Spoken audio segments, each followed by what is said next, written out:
Que bom estarmos juntos para poder participar não apenas do culto, mas também da ceia. A ceia que o Senhor instituiu. A ceia é uma festa.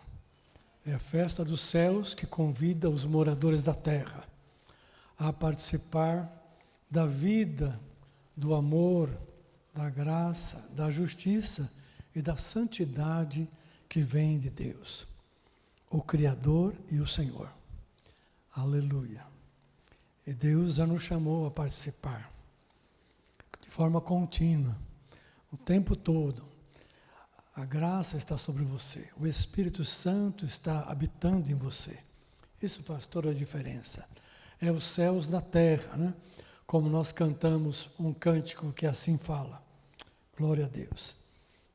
Nesta manhã ainda temos algum tempo, gostaríamos de compartilhar uma pequena palavra que eu creio é bem oportuna, porque ela está relacionada com o tempo atual que estamos vivendo e também relacionada com a própria ceia que estamos participando.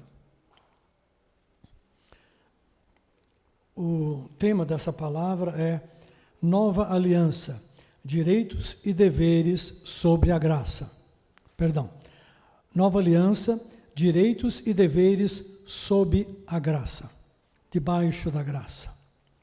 Quero considerar algumas coisas que eu sei que você sabe, conhece da palavra, porque vocês são leitores que meditam, buscam na palavra, mas eu creio que Deus quer ainda aprofundar algumas coisas e nos ajudar a enxergar alguns aspectos da obra de Cristo, como o pastor Euclides tem usado diversas vezes ultimamente este púlpito para falar a respeito da obra de Cristo, e ele teve a oportunidade de compartilhar diversos aspectos dessa obra, né? Hoje vamos tocar um outro aspecto, né? Sem a preocupação de ter o mesmo tema, né? Mas é o Espírito, e o mesmo Espírito que tem falado aos nossos corações. Então, gostaria que você aí, na seu conforto, abrisse a palavra na carta de 1 Pedro, capítulo 2, verso 9. Carta de Pedro, primeira carta de Pedro, capítulo 2, verso 9, mas no final lá do Novo Testamento, né? Nós vamos ver o que esse texto diz para nós.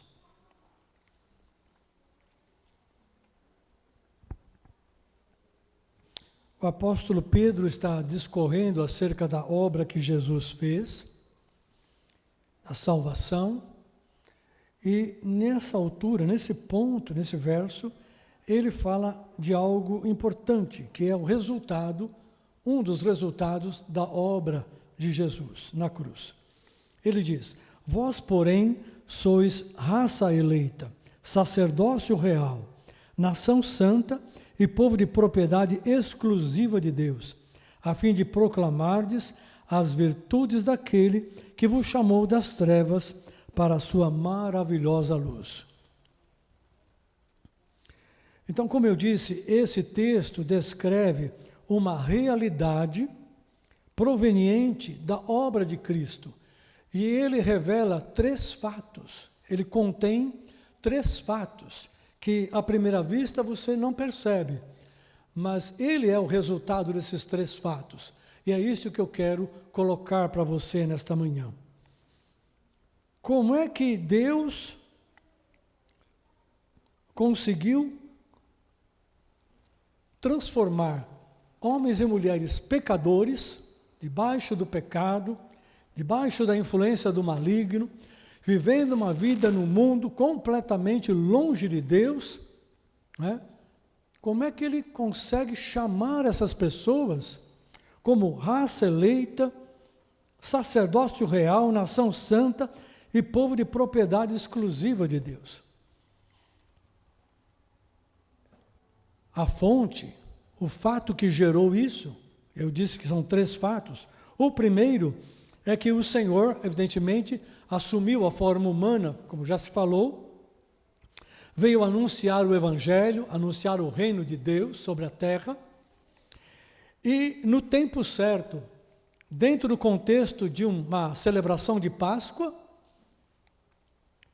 ele instituiu a ceia do Senhor. Ele destacou o partir do pão e o beber do cálice como sendo o corpo dele partido e o cálice como sendo o sangue dele derramado em sacrifício na cruz. Então, ali, nessa ceia, dentro da Páscoa, da última Páscoa que ele participou, ele estabeleceu uma nova aliança, uma aliança eterna. O segundo fato é que ele ratificou esse anúncio da nova aliança através do seu sacrifício na cruz. Falar que ele estava estabelecendo uma nova aliança sem um derramamento de sangue, ficaria faltando alguma coisa essencial. Se nós olharmos as principais alianças que Deus estabeleceu com os homens, né, nós vamos ver que houve uma proposta de Deus que tinha para os homens ou para algumas pessoas, e que ali tinha direitos e obrigações, e um sacrifício de sangue que selava essa aliança. Não vou entrar nesses particulares, mas aqui também tem um sacrifício de sangue na cruz, para ratificar. E o terceiro fato é a ressurreição de Jesus, que estabelece, de fato, a aliança em poder e glória, porque essa aliança é eterna, e ela carrega em si um poder e uma glória eternos, né? Eternos. Então, esses são os fatos que permitiram que Deus possa chamar as pessoas, ou um povo, de raça eleita, sacerdócio real, nação santa, e um povo comprado pelo sacrifício de Cristo para ser propriedade exclusiva de Deus. Qual é o propósito central dessa aliança? O próprio versículo 9, no finalzinho do versículo 9, diz: a fim de proclamardes as virtudes, ou os louvores, ou as excelências, daquele que vos chamou das trevas para a sua maravilhosa luz. Então, o objetivo de Deus em levantar um povo, uma nação santa, um povo eleito, um sacerdócio real, é que esse povo possa proclamar ou anunciar com a sua própria vida, ou com as suas palavras, com o seu testemunho, né, a grandeza, as maravilhas, os feitos de Deus, Criador e Senhor, porque Ele chamou esse povo das trevas para a sua própria luz, para a sua maravilhosa luz. Então, como isso é uma aliança, a aliança sempre tem direitos e deveres. E eu quero mostrar aqui de forma particular um aspecto que ao mesmo tempo constitui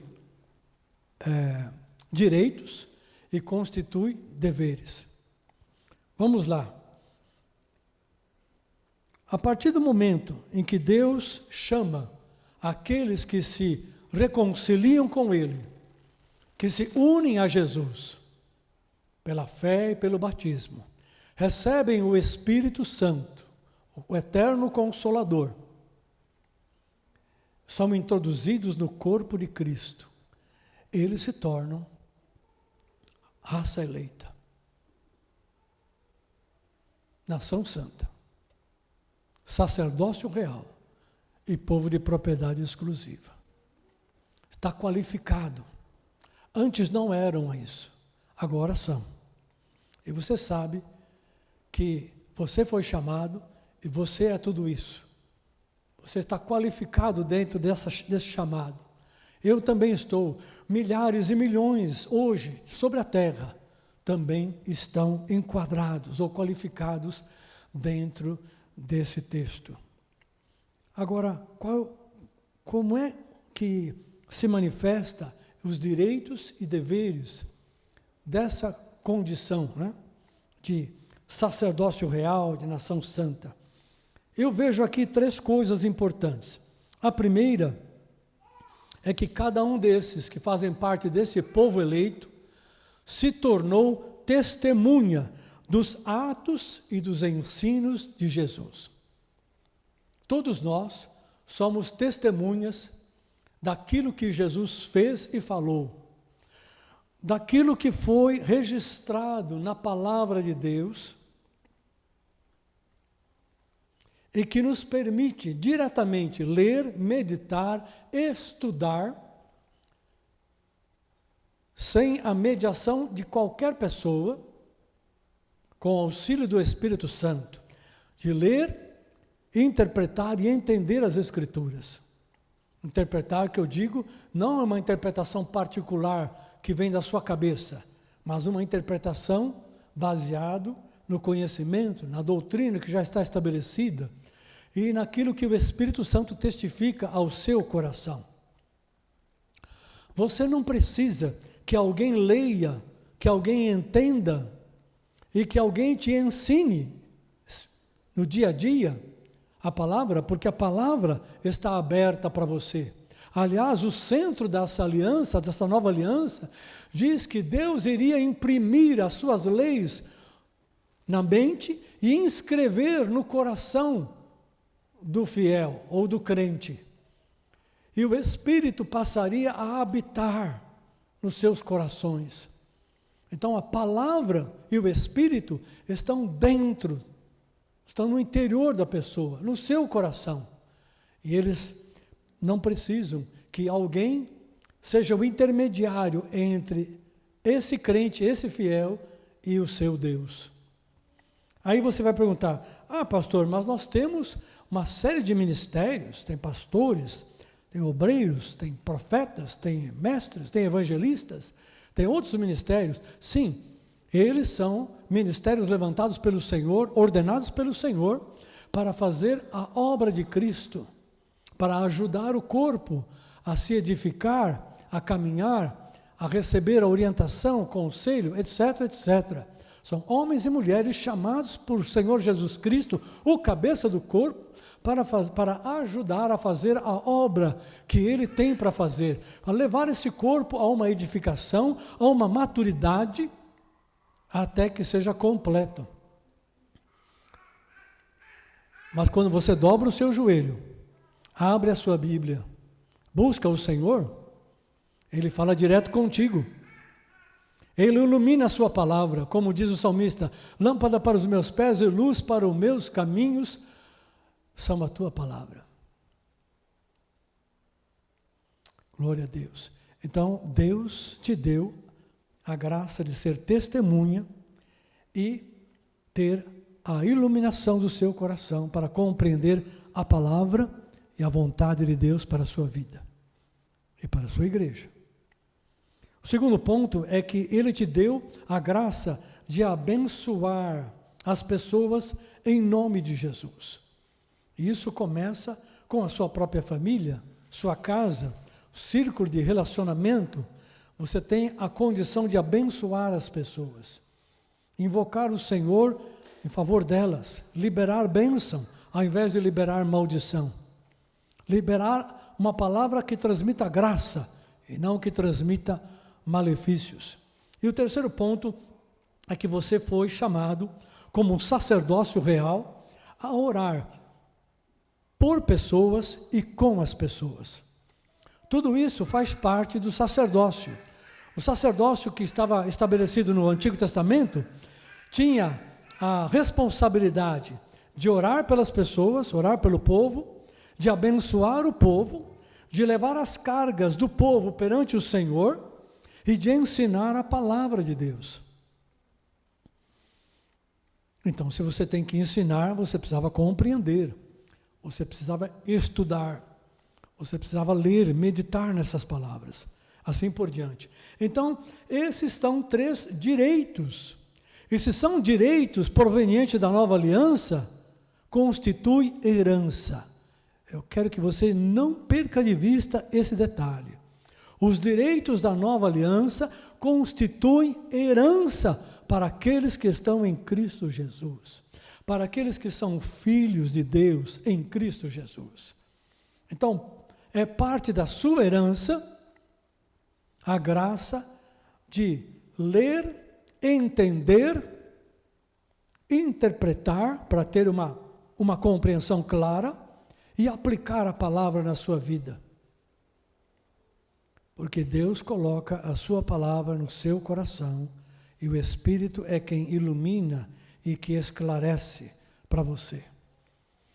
E é Ele também que te leva a ser um abençoador, porque Ele já te abençoou para isso. Ele não apenas abençoou a sua vida, mas Ele te tornou bendito em Cristo Jesus. Como bendito é o nosso Pai, como bendito é o nosso Salvador, como bendito é o Espírito Santo que Ele fez e faz habitar em nós. E assim também nos dá a graça de entrar na sua presença, sem intermediários, sem cortinas, né? Sem impedimentos como havia no templo, lá no judaísmo, na época de Cristo e anteriormente, não tem impedimento. Era só o sumo sacerdote. A partir da obra de Cristo, do abraçar da nova aliança, você penetra livremente diante do Pai, por meio do sacrifício de Jesus. São 3 direitos que você tem, deve exercitá-los dia a dia, deve valorizar esses direitos. Só que tem um detalhe. Como a obra de Jesus, ela tem isto como um resultado e como uma herança para nós, a palavra nos ensina também que ser uma testemunha, abençoar as pessoas, orar pelas pessoas, falar de Cristo, anunciar o Evangelho, é um dever. Então, o que é ao mesmo tempo um direito que nós podemos exercer individualmente e coletivamente, também é uma obrigação que o Senhor nos deu. De tal maneira que você pode fazer as 3 coisas, como exercendo um direito em Cristo e exercendo uma obrigação que nós chamamos de missão de Cristo. Cristo veio fazer isso, Ele veio anunciar o reino, veio anunciar o amor de Deus, a justiça do Pai, a justiça de Deus. Ele veio manifestar os feitos de Deus, né? Ele veio abençoar as pessoas e Ele veio interceder pelos pecadores, a ponto de morrer na cruz por todos eles. Da mesma maneira que foi a missão de Jesus, também se torna a nossa missão como uma obrigação proveniente da aliança. Glória a Deus por isso. Então, a aliança, com esses resultados que eu citei aqui, é ao mesmo tempo uma herança, um resultado, mas também é uma responsabilidade que nós devemos curtir ou desenvolver no dia a dia. Isto eu quero que você não perca de vista, essa importância, porque isto tem a ver com a nova aliança, tem a ver com o sacrifício e a ressurreição, tem a ver com aquilo que Jesus veio estabelecer definitivamente e eternamente aqui nessa terra. Nós somos participantes disso. Agora, minha pergunta próxima é: onde começa essa obra? Você vai responder: pastor, mas essa obra começa no coração das pessoas. Sem dúvida. É no coração que ela deve iniciar e ali deve se desenvolver, no íntimo da pessoa, não é? Onde antes habitava o pecado, onde antes o maligno reinava, mas agora habita a justiça, habita a graça, habita o amor e o poder de Deus, habita o Santo Espírito para te guiar em toda a vontade do Pai. Mas nós vemos, se a gente olhar para a história, para a Bíblia e para as nossas próprias experiências, a gente vê que o primeiro e mais importante lugar onde esta obra começa é na família, é no lar. Uma pessoa se converte ao Senhor, as primeiras pessoas que vão ser contatadas, tocadas pela graça, pelo amor que alcançou aquela pessoa, não importa o seu sexo, a sua idade, ou o lugar onde ela mora, As primeiras pessoas vão ser sua família, seus parentes próximos, seus amigos, seus colegas e assim por diante. Então é no contexto do lar que isso ocorre. Se um jovem, um adolescente se converte, as primeiras pessoas que vão ser tocadas por essa conversão são os seus pais, ou os parentes mais próximos, se ele não tiver pais. Da mesma maneira, os pais, o marido ou a esposa, quando são tocados e envolvidos nesta obra de salvação, eles vão transmitir para os seus filhos, e assim por diante, né? Então, o lar foi, é e sempre será o lugar principal em que a palavra de Deus, que estes fatos do estabelecimento da ceia, do sacrifício de Jesus, da sua ressurreição, serão manifestados. Aliás, eu devo lembrar que a ceia era feita num contexto de famílias, também no contexto comunitário. A Páscoa era feita não no templo, com milhões e milhões de pessoas. A Páscoa era feita nos lares, em cada lar, cada família, reunida em torno da celebração do Cordeiro que foi morto, e o sangue derramado ali serviu de proteção e estabeleceu uma aliança. Aleluia! E a Páscoa que os judeus, ou o povo israelita, comemora até hoje, assim é. Não tem sacrifício de animais, no sentido de oferecer sacrifícios, mas você tem as carnes, né, do cordeiro, enfim, e a celebração da sua libertação do cativeiro no Egito, o estabelecimento como povo de Deus. Então, eu quero abrir um texto aqui para tornar a minha palavra um pouco mais concreta, um pouco mais prática, né? Não que ela não seja, porque é a experiência de todos nós. Gostaria que você abrisse a Bíblia na segunda carta de Paulo a Timóteo, capítulo 1. Eu gostaria de ler alguns versos ali. Eu falei primeiro, não, é segunda carta. Segunda carta de Timóteo, Paulo a Timóteo, capítulo 1. Segunda carta, capítulo 1, do verso 4 ao 6. Quero que você preste atenção naquilo que Paulo está escrevendo para Timóteo. Eu vou contextualizar isto. Quando Paulo escreveu essa carta, ele estava longe de Timóteo, evidentemente. Timóteo era, provavelmente naquele tempo, o pastor da igreja que estava em Éfeso, e Éfeso é uma das principais cidades do Império Romano, né? Provavelmente a segunda cidade, ou a primeira cidade depois de Roma, da capital. Então, era uma cidade importantíssima no Império. E Timóteo foi pastor da igreja naquele lugar. Isso diz a história. E Paulo escreveu para ele alguma coisa que chama muito a nossa atenção. Verso 4 em diante.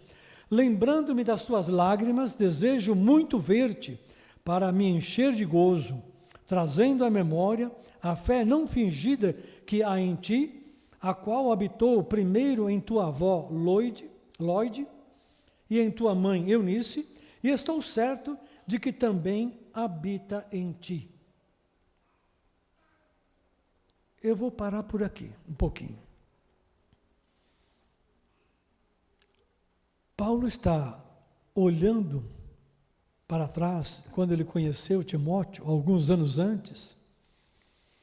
Ele foi ali na cidade, se eu não me engano, na cidade de Listra, onde morava Timóteo, se eu não estou enganado, foi pregar o Evangelho, entrou na sinagoga, né?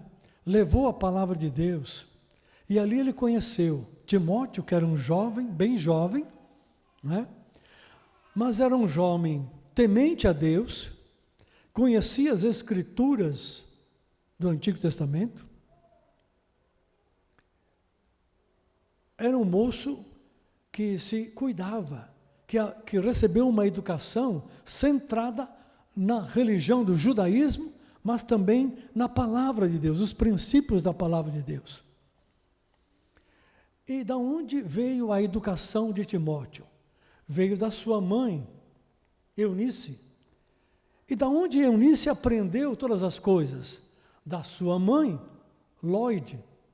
O pai de Timóteo não é mencionado aqui, muito provavelmente porque ele era grego, não tenho uma absoluta certeza quanto a isso, então ele não faz menção do pai.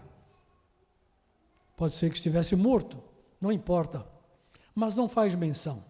Mas ele menciona que na linha genealógica de Timóteo, a mãe e a avó tinham uma fé igualmente valorosa, genuína, centrada no Deus de Israel, centrada na palavra de Deus, centrada num culto que adorava a Deus e honrava o Senhor, Criador e Redentor de Israel. Então, essa fé era uma fé genuína. Ou seja, essas mulheres, elas passaram, né? Cada uma passou para a sua descendência o mesmo valor, o mesmo conteúdo. Isso é significativo. E Paulo encontra essas mulheres, percebe que elas têm uma fé genuína, como ele mesmo também tinha, lá no judaísmo, né? Ele fala isso no início da carta. E ele vê em Timóteo essa realidade. Só que agora ele veio como portador de boas novas. Ele fala, isso é importante. Mas o Messias, o Senhor Jesus Cristo, veio para trazer e fazer cumprir todas as promessas que os profetas falaram no passado e estabelecer não uma aliança provisória ou dar continuidade a essa aliança provisória, mas estabelecer uma nova aliança eterna, segundo a sua vontade revelada desde o princípio. Então agora, aqueles que conheciam o Senhor, temiam o nome do Senhor, honravam e procuravam obedecer a sua palavra, receberam o Evangelho, se uniram a Cristo, receberam o Espírito Santo,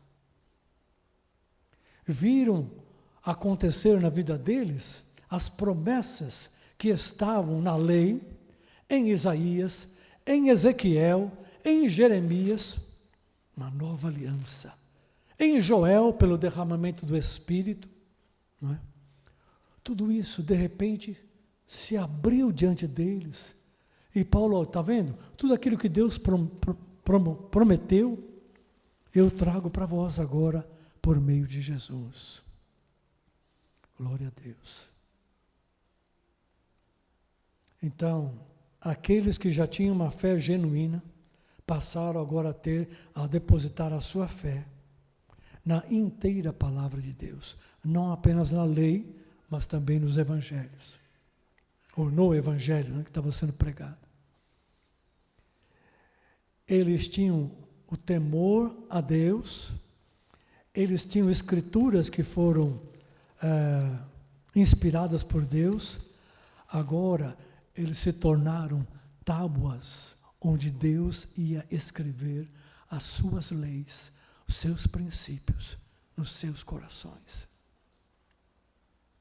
Ainda que eles tivessem papel e tinta para escrever as leis, o Evangelho, toda a revelação de Deus, agora Deus estava chamando vidas que se tornaram tábuas, como de pedra, para que Deus mesmo pudesse escrever nos seus corações as suas leis, os seus princípios. Será que existe alguma glória maior do que essa? Bem, deixa eu fazer uma colocação aqui que é importante. Eu vou ser breve, mas a vivência religiosa que a avó de Timóteo e a mãe de Timóteo e o próprio Timóteo viviam antes de conhecer o Evangelho está baseada nas Escrituras do Antigo Testamento. E esse texto de Pedro aqui, capítulo 2, versículo 9, encontra um texto paralelo lá em Êxodo capítulo 19, versículos 5 e 6, onde Deus chama o povo de Israel, depois da libertação do Egito, onde ele faz ali o estabelecimento daquela aliança com aquele povo, onde ele oferece a sua lei como dádiva, como herança para o povo, onde aparece o resumo da lei nos 10 mandamentos, e ele diz àquele povo: se vocês ouvirem a minha voz e obedecerem às minhas palavras, eu farei de vocês um povo eleito, um sacerdócio real, uma nação santa, um povo de propriedade peculiar de Deus, exclusivo de Deus. O povo de Israel aceitou a aliança, mas teve dificuldade de assumir essa proposta. Por causa disso, o Senhor teve que chamar a tribo de Levi e constituir a tribo de Levi e a família de Arão como levitas e sacerdotes provenientes da família de Arão. E eleger essa tribo para ministrar os serviços sagrados em favor das demais tribos, né? Das 12 tribos. Então, o que Deus queria naquele tempo era que todos tivessem a graça de entrar na sua presença, de cultuar o seu nome, sem intermediários. E eles tiveram medo disso. Se você ler lá o capítulo 19 e 20 de Êxodo, você vai compreender isso bem. Talvez você já tenha lido e não recorde. Então isso não aconteceu lá, e Deus teve que instituir um sacerdócio segundo a casa de Arão, não é? E os levitas para ajudar os sacerdotes nesse ministério. Mas quando Cristo veio, Ele franqueou a todos essa realidade. Então, a família de Timóteo conhecia isso, e agora ela entrou numa dimensão maior. Uma outra coisa que a família de Timóteo conhecia e vivia está em Deuteronômio, no capítulo 6, verso 4 a 9. Eu não vou ler para ganhar um pouquinho de tempo, mas lá está escrito que Deus é o único Senhor, que Israel devia ouvir e cultivar essa realidade. O Senhor como único Deus. E os pais deveriam assumir a sua relação com Deus, viver essa fé revelada pelo Senhor na palavra, né? E deveria transmitir isso aos filhos. Está lá os preceitos. A partir de onde? Do templo? Da sinagoga? Não, a partir do lar. Porque era uma fé que tinha que ser cultivada dia a dia, dentro do lar e a partir do lar. Mas também podia ser cultivada e vivida a partir daquele local que o Senhor escolheu para fazer ali, para colocar o tabernáculo de Moisés, e depois, quando o templo foi construído, ali como um local único, né, onde as tribos iriam se dirigir para participar do culto, especialmente das festas, né? Pois bem, eu achei uma coisa interessante. O ano passado, mais ou menos por essa data, no comecinho de novembro, Deus me deu a graça de fazer uma visita a Israel, uma excursão. E um dos locais que eu tive o privilégio de conhecer foi a cidade de Cafarnaum, que é a cidade onde Jesus esteve, onde morou um tempo, depois que saiu de Nazaré.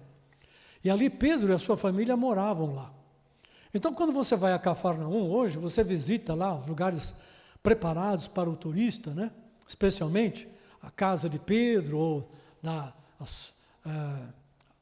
onde habitava a sogra de Pedro, tal.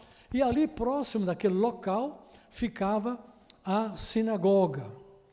Você não encontra mais essa sinagoga de pé, mas você encontra os fundamentos de pedra, né? Os fundamentos daquela sinagoga que existia no tempo de Jesus na cidade de Cafarnaum. Pois o que você encontra acima desses fundamentos foi construído no quarto século, né? Num período já de influência grega, e que se levantou ali a sinagoga, e tudo bem, os judeus ali, o povo usava esse local como local de culto. E o guia explica muito bem como funcionava aquele lugar. Me chamou a atenção que ao lado da sinagoga, é um espaço, né, com as suas colunas, etc., tinha um outro espaço como se fosse um pátio, né? E naqueles dias ali eu não entendi muito bem a função daquele pátio. Depois que eu voltei de Israel, pesquisando alguns vídeos na internet, eu descobri um autor que falava exatamente sobre esse lugar e ele mostrava que aquele pátio que estava adjunto, né, ali, era usado pelas crianças para brincarem ali, provavelmente depois, né, do período do culto, né, da reunião que a sinagoga fazia.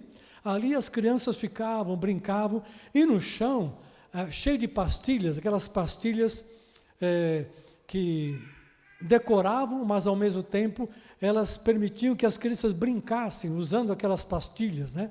Aquela decoração, aqueles desenhos e tal. Era um local, vamos dizer assim, de recreação, bem junto à sinagoga. Você não vê as paredes levantadas, você só vê as ruínas, né, ali, mas você pode enxergar ou usar a sua imaginação para isso. Pois bem, hoje, enquanto estamos aqui no período de louvor, eu fui ali atrás e via os meus netos ali brincando com alguns objetos, com alguns brinquedos, né? E a gente ainda não está separando as crianças, obedecendo aquilo que foi estabelecido pelo prefeito, pela municipalidade, para que as crianças não fiquem ainda em classes, né, separadas, tipo escola dominical. Então, nós estamos deixando as crianças junto com os seus pais. Estavam ali algumas crianças, meus netos, e eu falei com a minha esposa, na falta da classe, né, das crianças, aqui está virando uma classe provisória, porque os brinquedos estavam no chão, né, ao lado das cadeiras. E ela falou assim para mim, mas eu não sou a professora das crianças. Eu falei, de fato, mas você é a diretora da classe, porque você é mãe e avó. Você tem capacidade para ser a diretora da escola provisória aqui, né, para supervisionar essas crianças, porque a mãe das crianças estava aqui no louvor, né, louvando ao Senhor no grupo de louvor. Então, nós também temos um pátio aqui, né? E as crianças gostam deste pátio para brincar, etc. Achei isso tremendo, né? Uma coisa maravilhosa, que na sinagoga, um lugar assim, em que tinha muito rigor, né? Muita exigência, etc., né? De santidade, de respeito, nada contra isso, né? Devia ser mesmo um lugar de reverência, né? Também ao lado havia um espaço, vamos dizer assim, mais flexibilizado, mais tranquilo, onde as crianças podiam estar, ali podiam brincar, né? E aonde estava a sinagoga, amados? Lá na cidade de Cafarnaum, ela estava no lugar bem, quase que no centro, né? Onde ao redor você vê as escavações, onde havia as casas das pessoas, né? Ou seja, é como se você entrasse numa pequena vila no interior do Brasil, não é? Ali com 2, 3 ruas, e ali as casas, e bem junto, ou entre aquelas casas, um lugar de culto. Parece que a Igreja Católica Romana copiou esse modelo, né, dos judeus, né? Onde tinha um povoado, uma cidade pequena, tinha que ter uma sinagoga. E naquela época havia milhares de sinagogas espalhadas pelo Império Romano, incluindo a Palestina. Glória a Deus. O lugar de culto, seja o lar, seja um templo, um salão dedicado ao Senhor, deve ter um espaço para crianças, para adolescentes, a fim de que eles se sintam bem nesse ambiente de culto, ainda que tenha reverência, né? Ainda que tenha um respeito que se deve ter, mas é um ambiente em que as pessoas podem e devem se sentir bem. E o primeiro lugar é o templo do lar. Glória a Deus. Glória a Deus por isso. Amados, quando você tem uma família que conhece ao Senhor, que serve ao Senhor, é um privilégio, é um direito e também uma obrigação dela, a partir de um casal, levar esta fé genuína, esta fé que transmite a graça da vida, que transmite o amor inigualável do nosso Deus, que transmite a justiça e a santidade que vem de Deus através do conhecimento da verdade. Deixe as pessoas de fora falarem o que quiserem. Deixe aqueles que são ignorantes quanto à fé cristã falarem o que quiserem. É um pecado quando pais, ou avós, ou tios, ou qualquer figura familiar, tendo a responsabilidade, a possibilidade de abençoar uma nova geração, sejam crianças, adolescentes ou jovens, esconde, impede, ou simplesmente negligencia a dar o conhecimento da verdade, a dar o conhecimento do grande amor de Deus, que transforma a nossa vida no presente e na eternidade. Então, eu fico maravilhado de ver vamos usar uma palavra bem assim do mundo, a sorte, né? A gente sabe que não é sorte, mas vou usar de propósito. A sorte que Timóteo teve, e assim quantos Timóteos,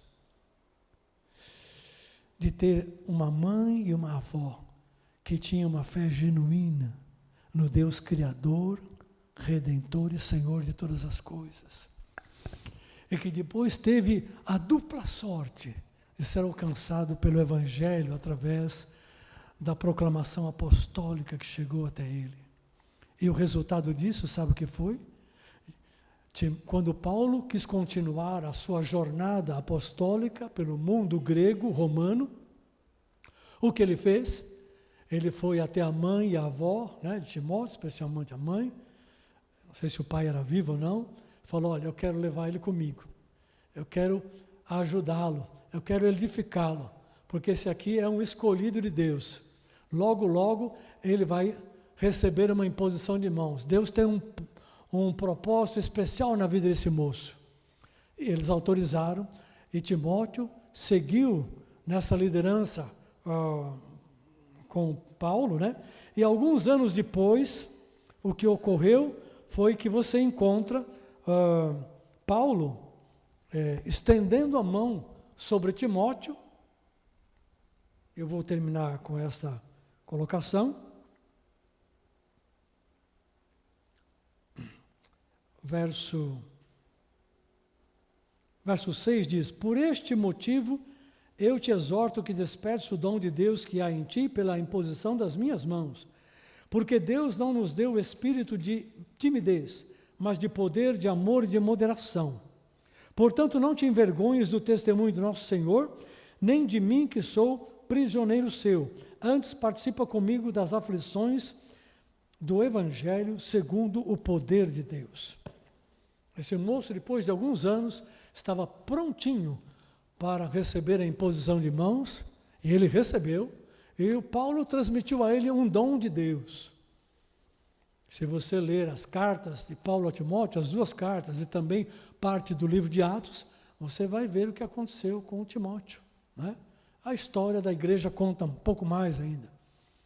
Então, aquele moço, bem jovenzinho, talvez os seus 17 anos, que tinha uma fé genuína, abraçou o Evangelho, seguiu a liderança apostólica, né? E no tempo certo, foi ungido para ser um ministro do Senhor Jesus Cristo e assumir a liderança de uma igreja numa cidade extremamente importante dentro do mundo grego-romano, que é a cidade de Éfeso. Aquele mesmo lugar onde havia um templo dedicado a Diana, em que o povo lá dizia, grande é a Diana dos Efésios. Um lugar terrível, de iniquidade extrema, de malignidade extrema, de idolatria extrema. Nesse lugar, Timóteo, como um jovem, não se tornou uma carne para ser consumida pelos enganadores, pelos ludibriadores e por aqueles que são falsos para manipular e escravizar as pessoas.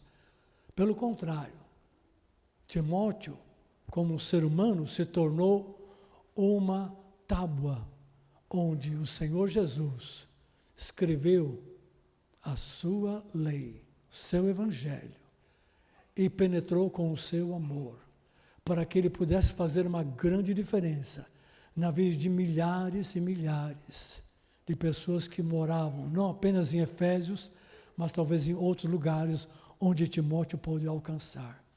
E essas cartas cruzaram os tempos e chegaram até nós. Você já pensou qual foi o plano, ou melhor, qual é o plano que Deus tem para os seus filhinhos e filhinhas? Talvez você não saiba. Talvez eu não saiba. Mas Deus sabe. Faça a sua parte. Viva a realidade, a herança e a missão da nova aliança. Não fale com os seus filhos. Avós, não fale com os seus netos.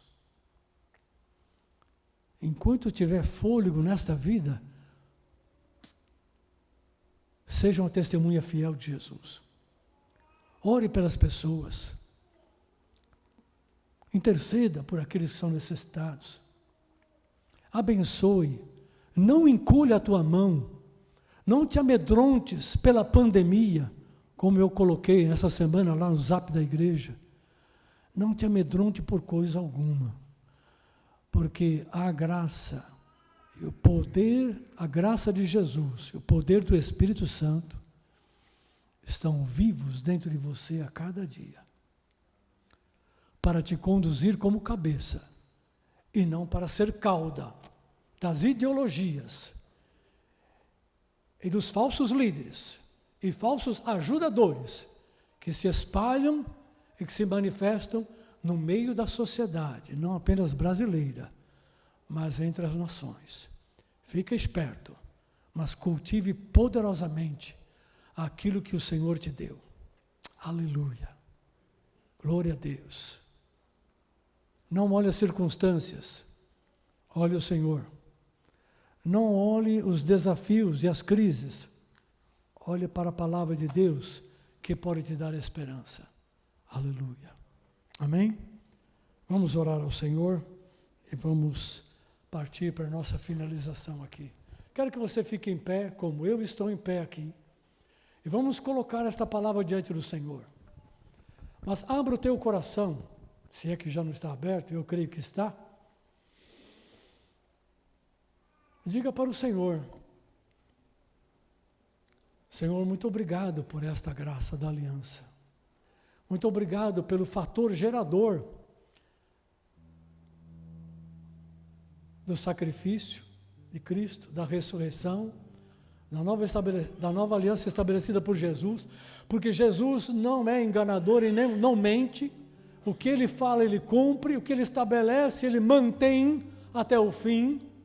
Deus não é homem para mentir, nem filho do homem para se arrepender.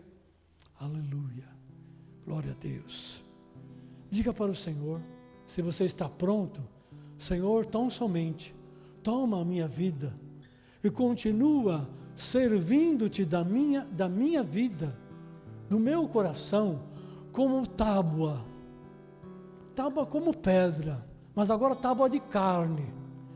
Continua a escrever a tua palavra, continua a colocar os teus princípios, continua a estabelecer em mim o teu fundamento, continua a ornar, santificar, purificar e ornar a minha vida como noiva preparada para encontrar o noivo naquele dia.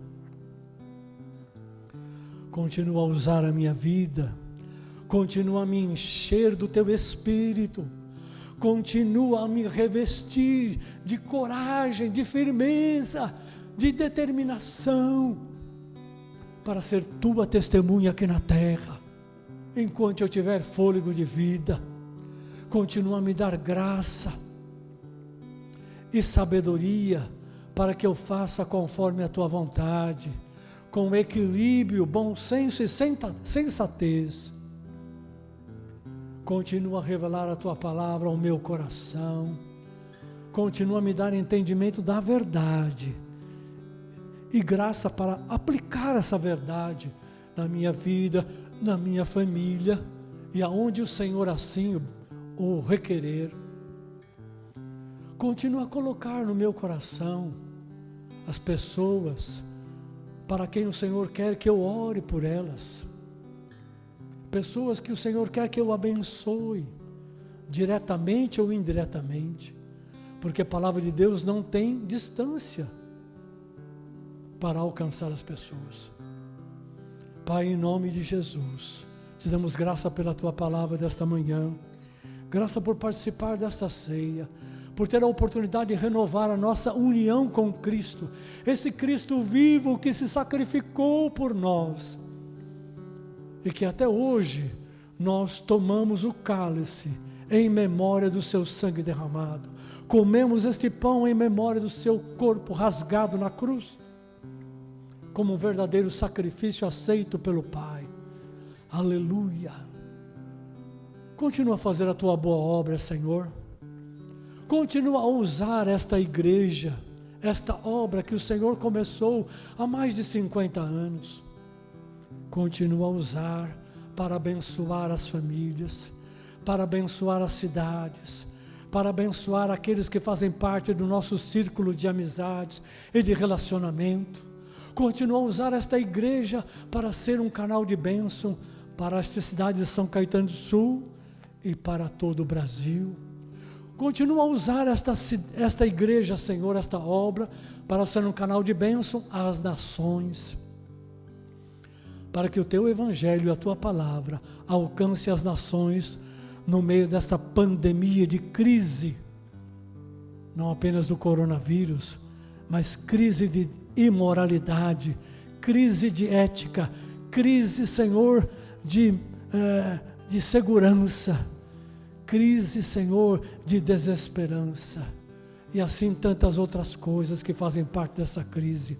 O teu povo não está em crise, o teu povo é forte na palavra e no espírito, o teu povo é cabeça e não cauda. Santifica o teu povo, Senhor, e levanta-o neste lugar, nesta terra do Brasil e entre as nações, como cabeça que manifesta a graça da salvação, o caminho do amor e da justiça do Senhor, em nome de Jesus. Amém e amém, Senhor.